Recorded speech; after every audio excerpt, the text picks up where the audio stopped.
మనం ఇవాళ జోవర్ ఉప్మా చేసుకుందామండి. జోవర్ ఉప్మాకి మనము vegetables onion, potato, tomato, chilli, కరివేపాకు కట్ చేసుకోవాలండి. ముందు ఒక గిన్నె పెట్టుకోవాలి, అందులో ఆయిల్ పెట్టుకోవాలండి. ఆయిల్ పెట్టుకుని మనకు ఉప్మాకు పోపు వేసుకున్నట్టే మినపప్పు, ఆవాలు, శనగపప్పు పోపు వేసుకోవాలండి. అందులో ఈ వెజిటబుల్స్ కూడా వేయించుకోవాలి. పోపు వేగాక ఈ వెజిటబుల్స్ కూడా వేసుకుని, వెజిటబుల్స్ వేగుతుంటాయి కదండి, అందులోనే మనం రవ్వ కూడా యాడ్ చేసుకోవాలండి. యాడ్ చేసుకుని కొంచెం సాల్ట్ యాడ్ చేసుకుని ఒకవైపు వేగనివ్వాలి. వేగనిచ్చి అందులో మనం కొంచెం పసుపు యాడ్ చేసుకుంటే యాడ్ చేసుకోవచ్చండి. పసుపు యాడ్ చేసాము. దీనికి వాటర్ ఎక్కువ పడుతుందండి. వాటర్ పోసి మనము చూస్తారు కదా, ఇది బాగా కుక్ అయ్యే వరకు సిమ్లో పెట్టి ఉంచుకోవాలండి. సాల్ట్ కూడా యాడ్ చేశానండి, సాల్ట్ పసుపు కూడా. ఈ స్పైసీ తగ్గట్టు చిల్లీస్ వేసుకోవచ్చు, అదే స్పైస్ ఉంటుంది కనుక. నేను జీడిపప్పు అదేం వేయలేదండి. అది ఇష్టమైన వాళ్ళు అది కానీ పీనట్స్ కానీ వేసుకోవచ్చు, మన ఇష్టం. అది పోపు వేగుతున్నప్పుడు అవి కూడా వేయించుకోవాలండి. ఈ సిమ్లో పెట్టి దగ్గర 15 మినిట్స్ అనుమానం లేకుండా ఉడకనివ్వాలండి.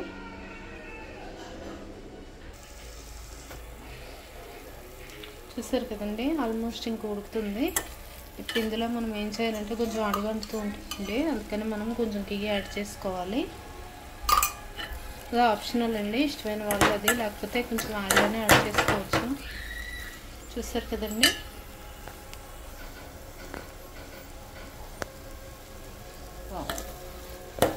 చాలా కలర్ఫుల్గా, చాలా టేస్టీగా జోవర్ ఉప్మా రెడీ అయిపోయింది. కొంచెం పొడపల్లాడుతూ కావాలి అనుకునే వాళ్ళు ఒకసారి మళ్ళీ మూత పెట్టుకుని ఉంచుకోవచ్చండి.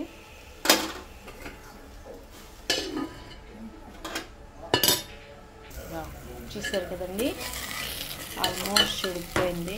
అమ్మి జోవర్ ఉప్మా రెడీ అయిపోయింది.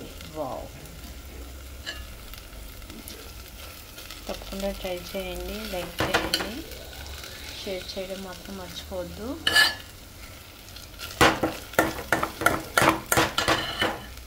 కొంచెం అడిగైతే ఉంటుందండి, బట్ ఓకే, అది కూడా టేస్ట్ బాగుంటుందండి. ఆ స్మెల్ వస్తే కూడా.